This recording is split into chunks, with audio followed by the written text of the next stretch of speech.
মেয়ে, তুমি বিয়ের পর যদি ছোট ছোট কারণে কষ্ট পাও, অকারণে চোখে জল ফালাও আর নিজেকে কপাল পোড়া ভাবো, তাহলে দোষটা তোমার শ্বশুর শাশুড়ি বা স্বামীর নয়, দোষটা তোমার। এই যেমন ধরো, তুমি যদি বাবার বাড়িতে তুমি যেভাবে থাকতে, শ্বশুর বাড়িতে ঠিক সেভাবেই থাকবে। বাবার বাড়িতে যেমন সবাই তোমাকে গুরুত্ব দিত, শ্বশুর বাড়িতেও তোমাকে সবাই এমন গুরুত্ব দিবে।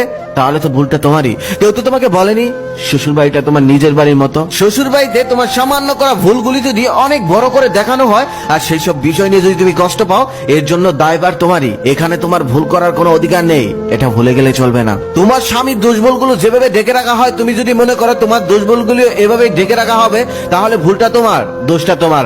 মনে রেখো, তুমি পরের মেয়ে, আর সেটা তাদের নিজের সন্তান। তোমার ননদ একটু কাজ করলেই তোমার শাশুড়ি প্রশংসা করে ভাসিয়ে দেয়, আর তুমি সারাদিন কাজ করে মরে গেলেও তোমার ভুল ধরতে ব্যস্ত থাকে। এটা নিয়ে যদি তুমি আফসোস করো, তাহলে এটা তোমার ভুল।